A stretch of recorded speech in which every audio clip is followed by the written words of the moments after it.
फागुन में भौजी बवाल कैले बा।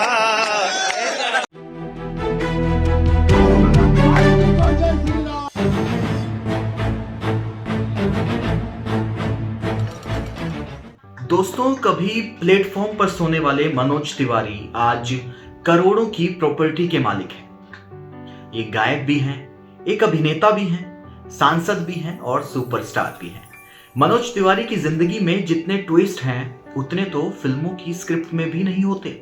आज हम आपको सुनाने जा रहे हैं एक ऐसे इंसान की कहानी जिसने अपनी मेहनत से किस्मत बदली और बना डाला एक ससुरा बड़ा पैसा वाला जैसा इतिहास।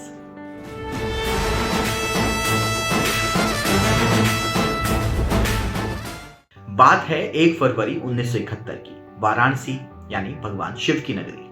इसी शहर में जन्मे मनोज तिवारी ने बचपन में ही यह तय कर लिया था कि जिंदगी आसान नहीं है। स्कूल जाने के लिए 4 किलोमीटर पैदल चलने वाला ये बच्चा बड़ा होकर भोजपुरी सिनेमा का सुपरस्टार बनेगा, यह आखिर कौन जानता था।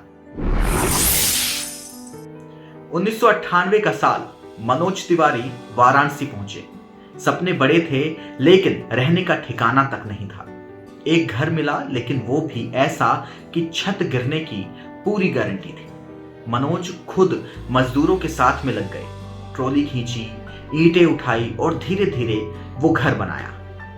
और सुनिए जनाब, मनोज तिवारी ने खुद इंटरव्यू में ये कहा है कि जब जेब में पैसे नहीं होते थे तो प्लेटफॉर्म पर सो जाता था। रेलवे स्टेशन पर बैठकर कभी मेरा नंबर आएगा वाली फीलिंग आती थी। साल 2004 भोजपुरी सिनेमा में एक धमाका हुआ।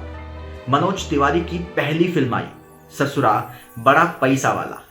इस फिल्म का बजट सिर्फ 30 लाख रुपए था। कमाई सुनोगे तो होश उड़ जाएंगे, पूरे 9 करोड़ रुपए। मनोज तिवारी रातों रात भोजपुरी सिनेमा के सुपरस्टार बन गए। फिल्मों में धमाल मचाने के बाद मनोज तिवारी की दूसरी पारी राजनीति में शुरू हुई।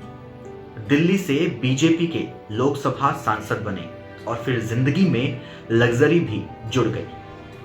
अब वो आदमी खुद जो कभी प्लेटफॉर्म पर सोता था, उसके पास आज करोड़ों की प्रॉपर्टी है। दोस्तों, अब सवाल ये उठता है कि मनोज तिवारी इतना पैसा आखिर कहां से कमाते हैं। तो जनाब, एक्टिंग, सिंगिंग और राजनीति तीनों से मिलती है ये मोटी कमाई। दिल्ली और मुंबई में करोड़ों के आलीशान घर और भाई गाड़ियां ऐसी कि आप चकरा जाओगे। मनोज तिवारी के पास में ओडी Q7 और मर्सिडीज बेंज जैसी गाड़ियां हैं। इसके अलावा इनोवा भी है और फॉर्च्यूनर भी है और होंडा सिटी भी है। बोले तो एकदम बॉलीवुड और पॉलिटिक्स का कॉकटेल।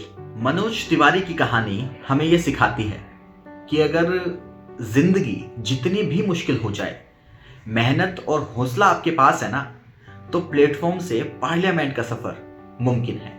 कभी मजदूरों के साथ में घर बनाने वाला लड़का आज करोड़ों का मालिक है, लेकिन असली इंश्योरेंस तो उनकी मेहनत और टैलेंट ही है। दोस्तों, ये थी मनोज तिवारी की संघर्ष और सफलता की कहानी। आपको उनकी लाइफ का कौन सा पार्ट सबसे दिलचस्प लगा, हमें कमेंट बॉक्स में जरूर बताएं और वीडियो को लाइक, शेयर और सब्सक्राइब करना ना भूलें।